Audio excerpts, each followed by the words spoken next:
Welcome back to Arsenal News TV, and today we're going to look at Arsenal withdrawing from the European Super League. So the reports are stating that the decision comes after intense backlash from fans and media over the proposed idea of a European Super League. Arsenal have become the latest club to withdraw from the European Super League, and it comes after intense pressure from fans, media and the football world after plans were confirmed on Sunday evenings.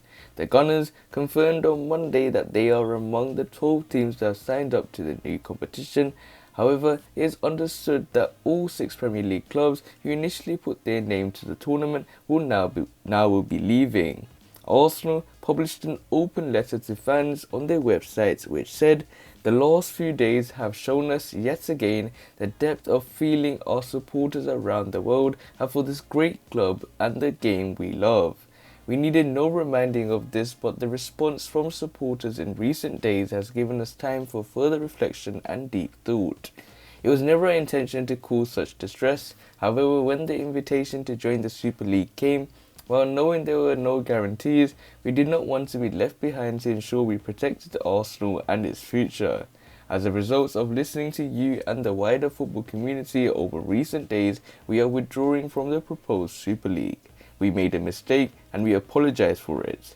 We know it will take time to restore your faith in what we are trying to achieve here at Arsenal, but let us be clear that the decision to be part of the Super League was driven by a desire to protect Arsenal, the club you love, and to support the game you love through greater solidarity and financial stability.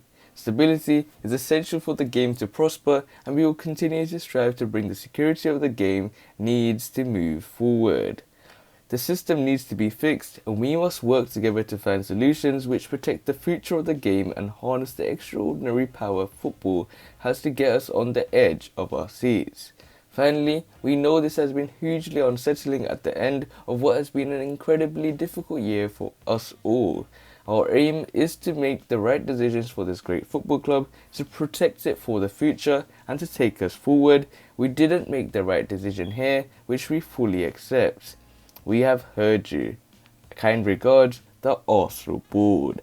So we can clearly see that Arsenal have withdrawn from the European Super League, and in my opinion, as soon as Manchester City left the European Super League, they made their statement and they were very clear. And when it comes to Manchester City, they have the money. They don't really need this money from the European Super League. They have enough money to go out there and buy the right players. So when one team buys into the idea of not being in the European Super League, then the next team follows on, and that's what Chelsea done. And Chelsea, they're another club that have a lot of money. You know, Roman Abramovich, when it comes to spending, he's the one that created this idea of spending so much in the league, buying a lot of players for high income. And that's what Roman Abramovich done, and he's someone that has a lot of wealth, and he's someone that will follow the Man City owner. And then next came the 4 teams, Manchester United, Liverpool, Arsenal and Tottenham Hotspur. And if I was to put them into categories, you're going to have Liverpool and Manchester United together and Arsenal and Tottenham together, because Arsenal and Tottenham are nowhere in the top 4 places. And to be honest, in my opinion, they don't earn the right to be in the European Super League. So they're lucky to even be given an opportunity to be part of this Big Six and to be part of this European Super League in the first place. However, when it comes to Liverpool and Manchester United, with the Glazers initially being the one that drives the situation on this new European Super League, along with Florentino Perez, who was saying that it's going to be for the best of football, it's going to be the best of the sports. But I'm telling you right now, this guy done it for his club. He doesn't care about someone else, like Pep Guardiola said very well.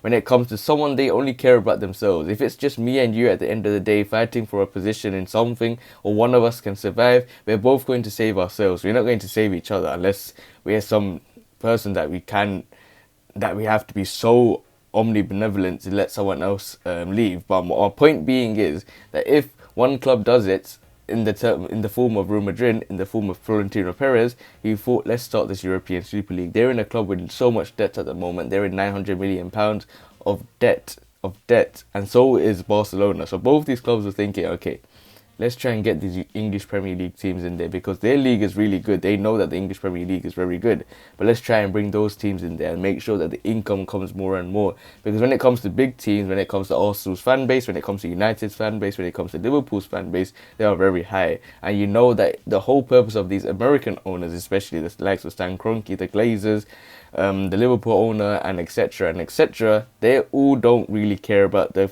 sports, in my opinion. They're just here for the greed of money, and money talks for anything. And Stan Kroenke was thinking, okay, let's introduce this new idea. He's done it before with the NFL. Let's try and do this with the European Super League. Let's try and turn football into a sport, change it from a sport into a business. And that's what he was planning to do. But then that's good from the fans, because we all were united and we got our reward at the end. But the only thing that makes me concerned is the fact that we shouldn't have went to this situation. But I think everything is a learning lesson, everything is a learning curve, and we can clearly see from here that the fans can have their say and create a lot of havoc, a lot of power when they're all together. And that's what happened today. When all these fans gathered for the Chelsea match, when all these fans gathered and they really showed their importance to the club by putting banners, by making sure they get their voices heard on social media. And that's important, because in my opinion, this is something that I would say is a big success for the Arsenal. It's a big success for the football as a whole, and hopefully we can move forward from here, try to make sure that the competitions become better. UEFA have made this new format when it comes to the games, but we have to keep moving forward, and as long as we stay united, we can create anything in the world. In my opinion, we have the power, we have the capacity, and we have the intensity to do that, in my opinion.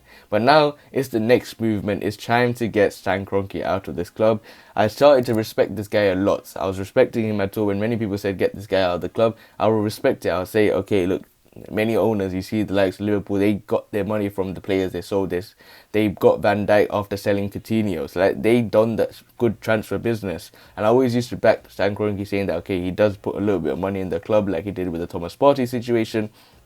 But now he wanted to ruin this club, and for me, you have to get him out of here. And other than that, guys, remain blessed. Stay tuned for the next video, and peace.